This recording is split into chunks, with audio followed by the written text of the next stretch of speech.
teman-teman semua, salam sehat buat kita. Semoga kita dalam keadaan sehat selalu ya. Kami dari kelompok 7 ingin mempresentasikan tugas kami, yaitu pertemuan 13 dan pertemuan 14 yang berjudul Perencanaan dan Pengelolaan Tenaga Kerja dan Manajemen Mutu. Terlebih dahulu saya memperkenalkan diri. Nama saya Sondang Dorcas Sihite. Saya akan membahas tentang perencanaan dan pengelolaan tenaga kerja. Terkait dengan produktivitas, tenaga kerja sebagai pelaksana sangat penting menunjang tujuan, efisien, dan efektivitas. Sumber daya manusia harus dikelola dengan baik. Rancangan kerja harus dibuat sebaik mungkin agar menurunkan kebosanan dan meningkatkan kepuasan kerja. Untuk itu perlulah dibuat sebuah rancangan kerja atau yang disebut dengan job design. Merupakan rincian isi dan cara melaksanakan tugas atau kegiatan yang mencakup bagaimana tugas tersebut dikerjakan, di mana tugas tersebut dikerjakan, dan hasil yang sangat diharapkan. Dalam rancangan terdapat 3 pendekatan kerja. Yang pertama, manajemen ilmiah merupakan aliran efisien, pendekatan sistematis dan logis terhadap rancangan kerja. Yang kedua, pendekatan perilaku. Dalam pendekatan perilaku ada 3 hal yang harus dipertimbangkan. 1. Job alignment atau perluasan kerja. 2. Job enrichment atau penggayaan kerja. Yang ketiga, job rotation atau perputaran kerja. Yang ketiga itu pendekatan sosioteknis, yaitu pendekatan yang tidak hanya merancang tugas, tetapi juga merancang penyelenggaraan organisasi secara keseluruhan. Selanjutnya akan dilanjutkan oleh teman saya. Terima kasih. Perkenalkan, nama saya Sinta Kristianti. Saya akan melanjutkan presentasi dari Saudari Sondang tentang perencanaan dan pengelolaan tenaga kerja. Selanjutnya ada studi gerakan. Dalam merancang sebuah pekerjaan dikenal dengan istilah studi gerakan. Terdapat 4 teknik yang digunakan dalam studi gerakan. Yang pertama, prinsip studi gerakan mengatur prinsip penggunaan tubuh manusia, prinsip pengaturan tempat kerja, prinsip mesin dan peralatan. Lalu yang kedua ada analisis tablik. Dengan menggunakan elemen dasar gerakan diibaratkan dengan huruf alfabet dan disusun membentuk kata. Lalu yang ketiga ada studi gerakan mikro, mempelajari gerakan melalui gambar atau film. Yang keempat ada peta atau bagan, menganalisis pekerjaan yang menggambarkan gerakan selimutan dengan kedua belah tangan. Lalu selanjutnya ada kondisi kerja. Untuk merancang pekerjaan, salah satu pertimbangan yang harus dipertimbangkan yaitu kondisi kerja. Ada beberapa hal yang mempengaruhi kondisi kerja. Yang pertama, faktor fisik. Yang kedua, temperatur atau suhu. Yang ketiga, ventilasi. Yang keempat, pencahayaan. Kelima, ada warna. Keenam, ada suara. Lalu selanjutnya ada pengukuran kerja. Terdapat 3 cara yang dilakukan untuk pengukuran kerja, yaitu yang pertama studi waktu, yang kedua standar waktu yang ditentukan sebelumnya. Metode yang digunakan yaitu MTM, yang dikembangkan oleh Methods Engineering Council, di mana standar elemen dasar gerakan dinyatakan dengan unit ukuran waktu. Yang ketiga ada pengambilan sampel, dengan mengestimasi proporsi waktu di mana pekerja atau mesin melakukan pekerjaan. Lalu selanjutnya akan dilanjutkan oleh teman saya. Assalamualaikum warahmatullahi wabarakatuh. Perkenalkan, nama saya Umi Nurleli. Produktivitas merupakan ukuran yang digunakan untuk mengukur kinerja dari manajemen operasi. Merupakan kemajuan dari perubahan dalam proses transformasi sumber daya atau input menjadi barang atau output. Produktivitas faktor tunggal. Produktivitas sama dengan output yang dihasilkan dibagi salah satu output yang digunakan. Produktivitas multifaktor. Produktivitas sama dengan output yang dihasilkan dibagi semua input yang digunakan. Masalah pengukuran. Kualitas dapat berubah walaupun kuantitas input dan output tetap.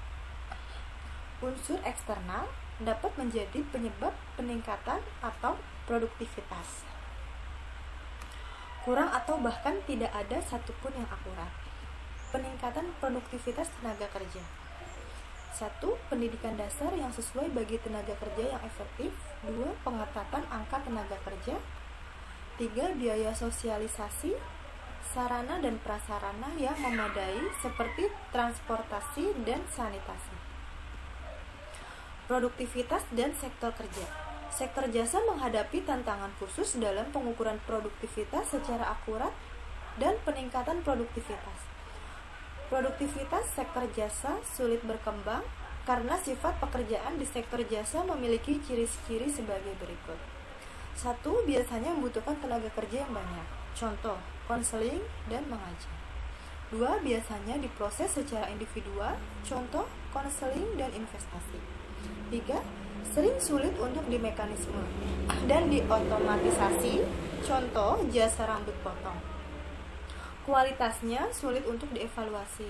Contoh, kinerja perusahaan konsultan hukum. Demikian presentasi dari kelompok 7. Kurang lebihnya mohon dimaafkan. Jika ada kesalahan kata mohon dimaafkan. Saya akhiri. Wassalamualaikum warahmatullahi wabarakatuh. Terima kasih.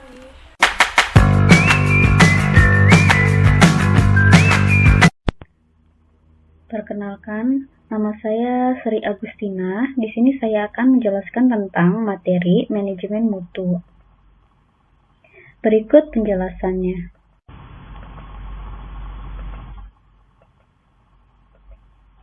American Society for Quality Control mengatakan mutu adalah totalitas, bentuk, dan karakteristik barang atau jasa yang menunjukkan kemampuannya untuk memuaskan kebutuhan-kebutuhan yang tampak jelas maupun yang tersembunyi.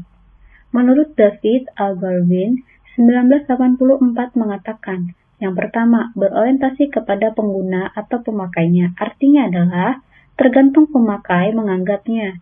Yang kedua, berorientasi kepada pengerjaan, artinya adalah mutu tergantung kepada pengerjaan.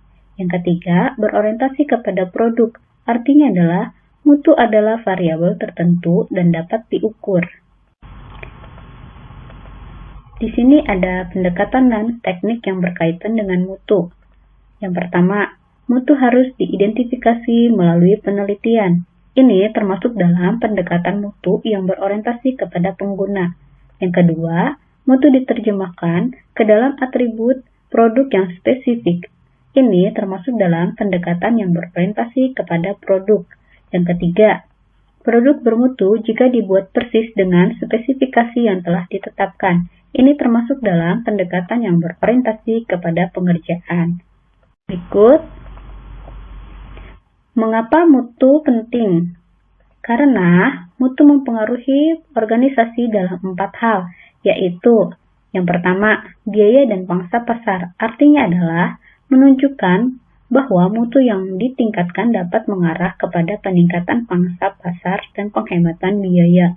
Yang kedua, reputasi perusahaan. Artinya adalah reputasi perusahaan mengikuti reputasi mutu yang dihasilkan buruk atau baik.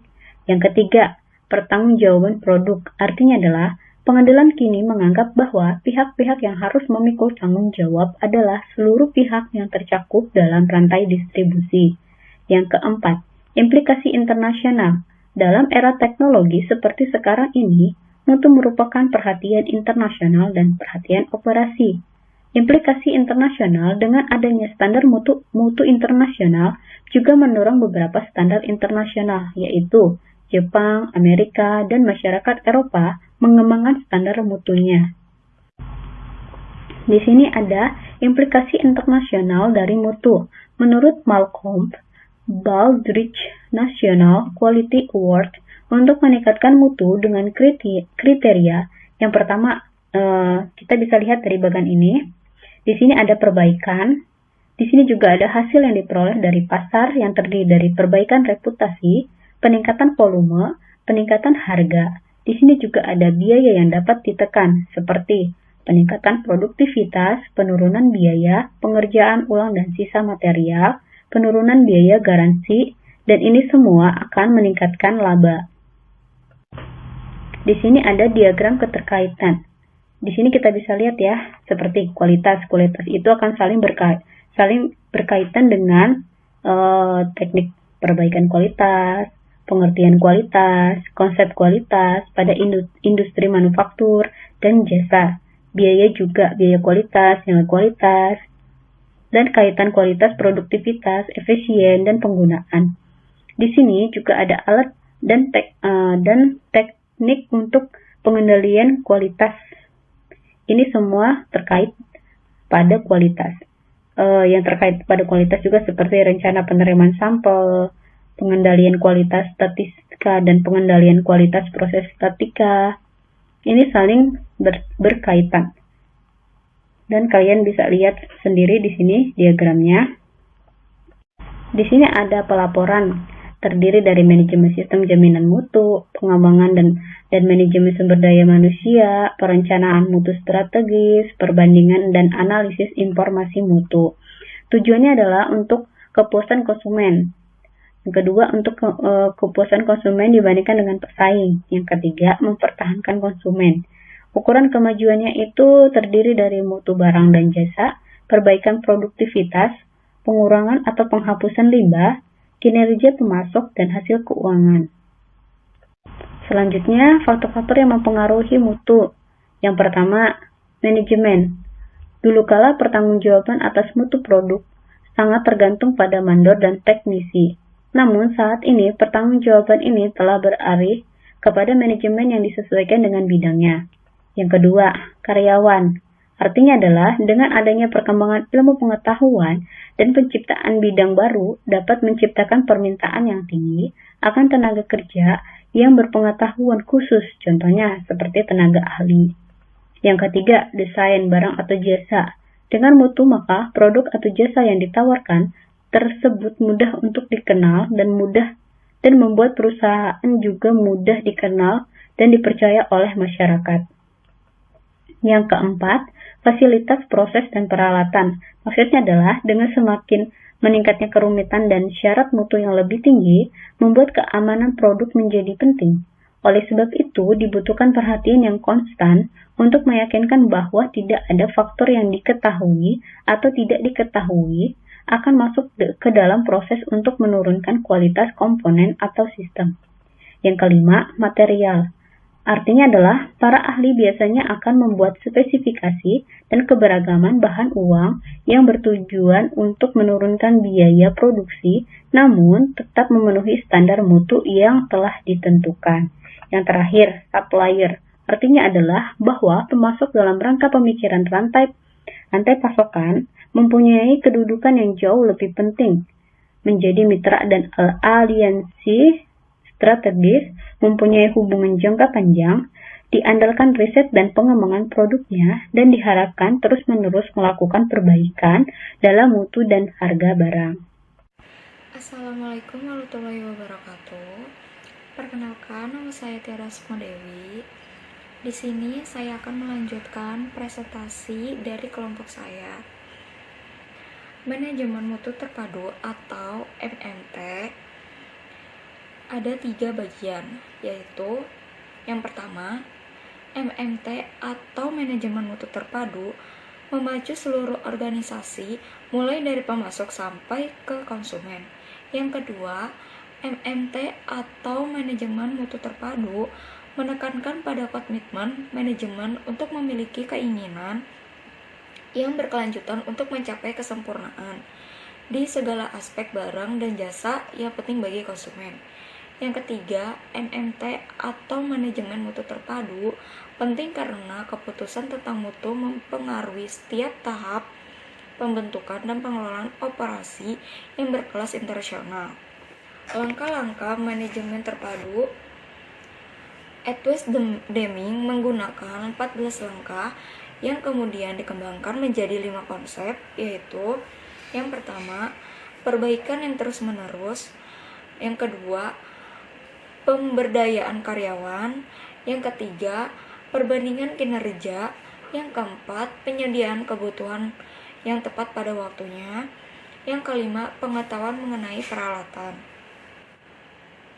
Di sini ada langkah-langkah manajemen terpadu menurut Edwards Deming menggunakan 14 langkah yang kemudian dikembangkan menjadi 5 konsep, yaitu yang pertama, perbaikan yang terus-menerus, yang kedua, pemberdayaan karyawan, yang ketiga, perbandingan kinerja, yang keempat, penyediaan kebutuhan yang tepat pada waktunya, yang kelima, pengetahuan mengenai peralatan.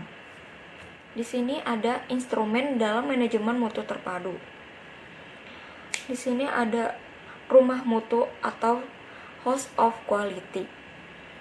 Langkah-langkah dalam membangun rumah mutu ada 6, yaitu pertama, menentukan keinginan konsumen, kedua, mengidentifikasi atribut barang dan jasa, yang ketiga, membuat hubungan antara keinginan konsumen dengan cara barang dan jasa memenuhinya. Yang keempat, mengevaluasi produk saing. Yang kelima, mengembangkan spesifikasi kinerja atas cara pemenuhan kebutuhan konsumen. Yang keenam, menerapkan cara-cara tersebut pada tahap konversi yang tepat. Di sini ada dimensi kualitas untuk industri manufaktur.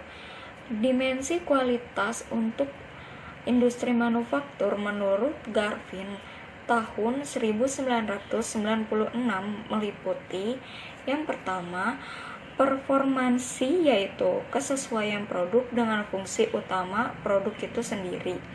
Yang kedua, fitur, yaitu ciri khas produk yang membedakan dari produk lain.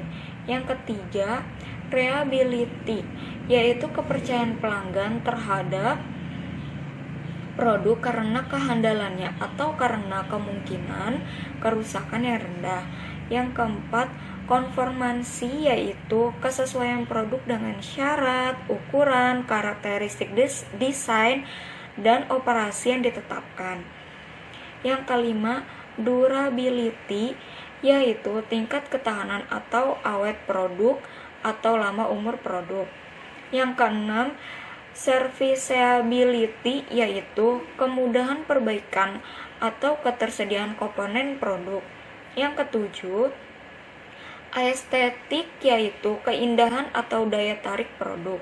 Yang kedelapan, perfection, yaitu fanatisme konsumen akan merek suatu produk tertentu karena citra atau reputasinya.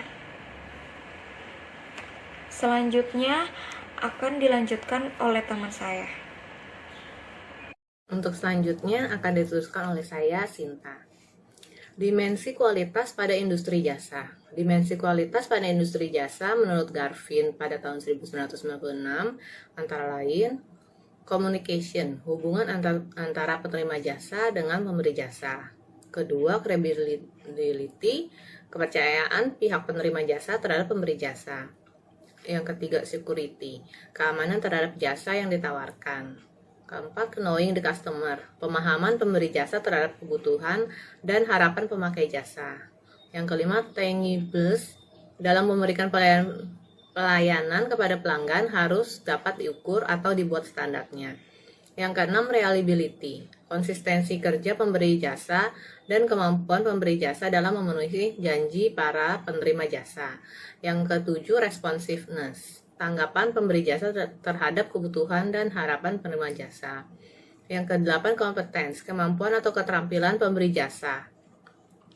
Selanjutnya, biaya kualitas. Biaya kualitas adalah biaya untuk melaksanakan dengan benar sejak awal ditambah dengan biaya yang disebabkan karena pengendalian mutu yang tidak memadai.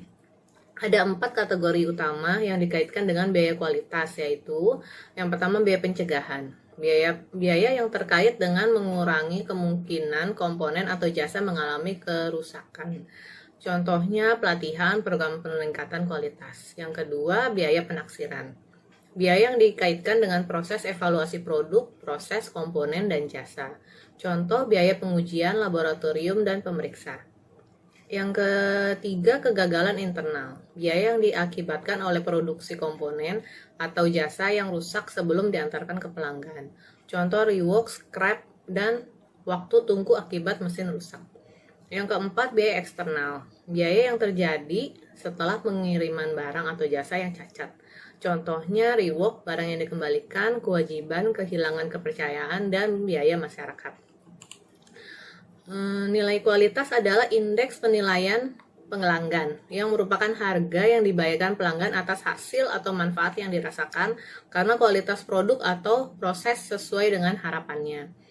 Selanjutnya, peranan inspeksi. Sebuah sistem operasi yang baik mempunyai suatu pengembalian atas proses yang dilakukan. Tugas manajemen operasi bukan hanya membuat sistem-sistem, namun juga memastikan sistem tersebut memenuhi standar dengan inspeksi. Inspeksi ialah suatu cara memastikan operasi telah mencapai kualitas yang diharapkan. Inspeksi utamanya berfokus pada dua masalah besar, yaitu kapan inspeksi dilakukan dan di mana inspeksi dilakukan. Demikian presentasi untuk kelompok kami. Sekian dan terima kasih.